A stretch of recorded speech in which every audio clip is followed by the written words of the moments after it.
Hai para analis, terima kasih telah mengklik video ini dan selamat datang kembali di channel Asal Analisis.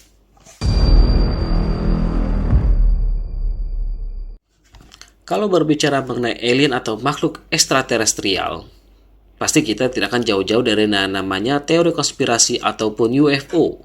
Keberadaan mengenai makhluk asing ini sendiri dipercaya sudah ada sejak ribuan tahun yang lalu, bahkan sebelum adanya teknologi penerbangan seperti saat ini.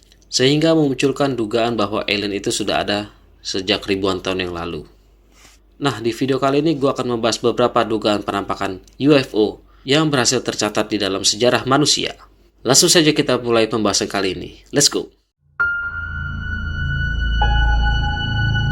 Seorang sejarawan Romawi yang bernama Titus Livius pernah menuliskan sebuah statement di bukunya yang berjudul Ab Urbe Condita Libri, yang diduga merupakan catatan mengenai penampakan UFO di dalam bukunya. Livy menuliskan tentang sebuah penampakan di langit di antara pertanda buruk lainnya yang menimpa Romawi selama Perang Punisia kedua.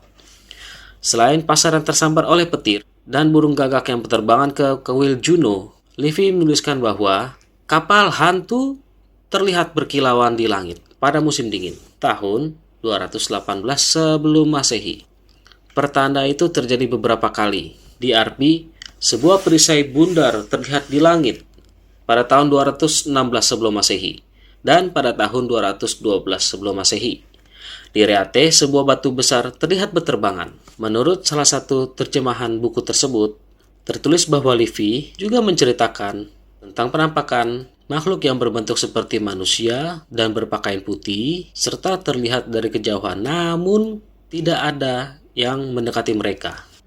Sayangnya Livy belum benar-benar hidup ketika itu terjadi, karena doi sendiri lahir hampir 150 tahun kemudian, atau tepatnya pada tahun 59 sebelum Masehi. Dan apesnya lagi, sumber asli dari peristiwa-peristiwa yang tercatat tersebut hilang entah kemana.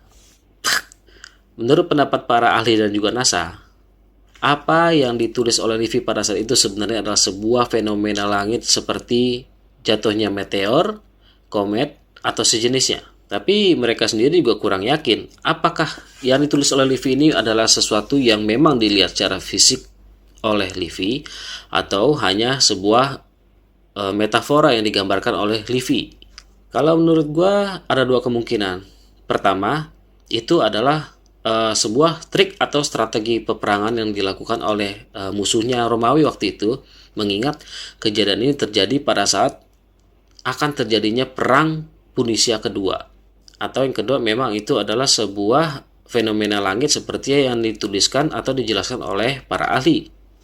Bagaimana menurut pendapat kalian? Apakah yang dikatakan atau dituliskan Livy ini adalah sebuah metafora atau sebuah strategi perang, atau memang sebenarnya itu adalah penampakan UFO?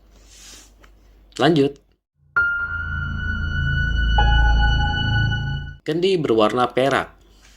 Kisah kali ini diceritakan oleh Plutarch, seorang tentara Romawi pada tahun 74 sebelum Masehi, di mana pada saat itu Plutarch menyampaikan bahwa kala itu Lucius Lucullus baru saja akan memulai sebuah peperangan dengan Mithridates ke-6 dari Pontos. Namun tiba-tiba saja langit tampak seperti terbelah dan ada sebuah api besar yang berbentuk seperti tubuh terlihat jatuh di antara kedua pasukan tersebut.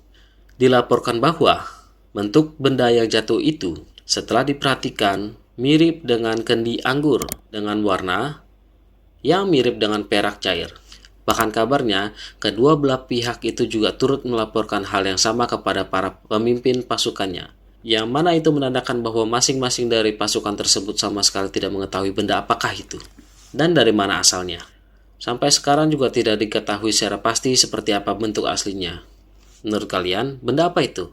Apakah itu memang pesawat alien yang memang turun pada saat mau perang untuk menghentikan peperangan, atau itu sebenarnya hanyalah sebuah benda asing yang kebetulan jatuh di saat yang tidak tepat? Lanjut. Percikan di langit. 2 tahun sebelum kejadian kendi perak tadi, salah seorang sejarawan bernama Pliny the Elder mengungkapkan bahwa suatu ketika terlihat di langit ada sebuah benda yang tampak seperti percikan api dan itu berasal dari bintang. Lalu, Pliny melanjutkan bahwa percikan itu tampak seperti turun ke bumi dan membesar terus-menerus hingga akhirnya benda itu terlihat bulat seperti cakram dan dengan ukuran seperti bulan. Kemudian benda itu dengan cepat kembali naik lagi ke langit dan akhirnya berubah menjadi cahaya sebelum akhirnya benda itu menghilang. Menurut pendapat dari pemercaya UFO, cahaya tersebut diduga berasal dari energi yang digunakan oleh sebuah pesawat alien untuk terbang. Oleh karena itulah benda bercahaya itu bisa turun ke bumi lalu kemudian naik kembali. Dan mereka juga mempercayai bahwa benda bulat yang berbentuk cakram dan seukuran bulan tersebut merupakan sebuah pesawat alien. Namun para saintis meragukan apa yang disampaikan oleh Pliny the Elder. Karena menurut mereka apa yang dialami oleh Pliny the Elder itu adalah sebuah fenomena langit yang bisa dibilang itu adalah komet. Namun Whitman dan Bicknell menolak gagasan tersebut karena bagaimanapun juga komet tidak bisa bergerak naik atau turun dengan sendirinya. Apalagi dalam bukunya Pliny sendiri tidak mendeskripsikan kemana arah pergerakan benda langit tersebut. Doi hanya mengatakan benda tersebut turun ke bumi dan kemudian naik kembali ke langit. Lagi pula, menurut mereka, apa yang Pliny sampaikan hanyalah sebatas hasil pengamatan. Bagaimana menurut kalian? Apakah percikan api itu merupakan energi yang berasal dari pesawat alien atau memang itu kebetulan adalah sebuah komet yang melintas pada saat Pliny sedang mengamati langit? Lanjut.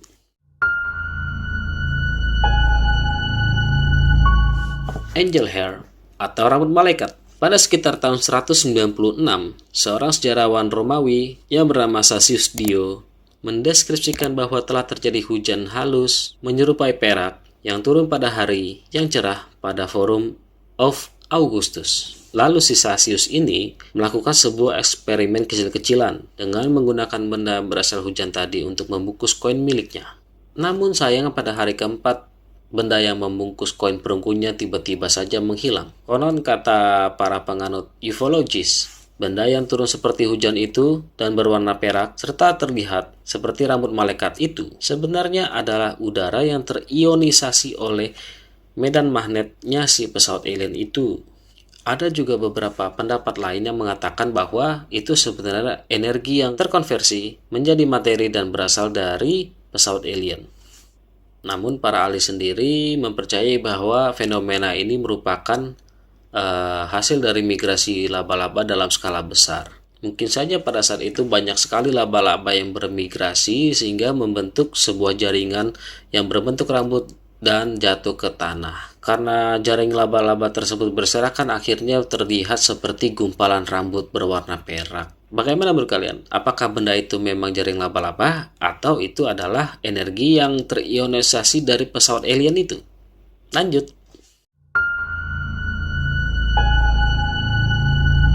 Nah, ini yang paling menarik nih. Tuli Papyrus. Nah, ini nomor 5 dan ini yang terakhir. Tuli Papyrus. Menurut gua ini adalah yang paling menarik dari yang 4 tadi karena ini terjadi di tahun 1440 sebelum Masehi dan jika hal ini benar, maka catatan ini akan menjadi sebuah bukti tertua mengenai keberadaannya alien atau UFO. Oke, langsung saja kita bahas. Tuli Papyrus sendiri adalah sebuah dokumen misterius milik bangsa Mesir kuno yang diklaim berasal dari masa pemerintahan Thutmose ketiga dan akhirnya diduga ditemukan pada tahun 1933 oleh Alberto Tulli yang saat itu menjabat sebagai seorang direktur seksi Mesir dari Museum Vatikan. Dia mengatakan bahwa dia menemukan papirus itu di sebuah toko barang antik, namun sayangnya karena duit dia saat itu tidak cukup untuk membeli papirus itu, akhirnya dia memutuskan untuk mencatat ulang alias menyalin papirus itu. Sebenarnya apa sih papirus? Papirus ternyata adalah sebuah media yang digunakan oleh bangsa Mesir kuno untuk mencatat atau menyampaikan sebuah informasi. Papirus itu sendiri adalah sebuah tanaman air yang dulunya tumbuh subur di pinggiran Sungai Nil. Jadi bangsa Mesir kuno saat itu mengolah papirus ini menjadi sebuah pengganti kertas dengan menggunakan serat dari tanaman papirus ini. Oke, balik ke topik. Lalu sekitar 2 dekade kemudian, atau tepatnya pada tahun 1953, seorang bangsawan berkebangsaan Italia yang bernama Pangeran Boris de Rachewilz mengklaim telah menemukan salinan papirus asli yang dimaksud oleh Alberto Tulli. Dan si bangsawan ini akhirnya mencoba membuat terjemahannya sendiri, meskipun ada beberapa celah pada teks papirus tersebut. Dan hasil penemuan ini dipublikasikan oleh Tiffany Thayer di Dope, majalah Fortean Society. Tiffany sendiri mengaku bahwa transkripsi tersebut dikirimkan kepada dirinya oleh Boris de Rachewilz, tetapi fakta bahwa teks tersebut menggambarkan cakram api dan juga lingkaran api menyebabkan banyak kontroversi, terutama di Vatikan, yang menyangkal memiliki salah satu salinan yang dibuat oleh Alberto Tulli. Apalagi Rachewilz sendiri sebenarnya tidak pernah melihat papirus itu secara langsung.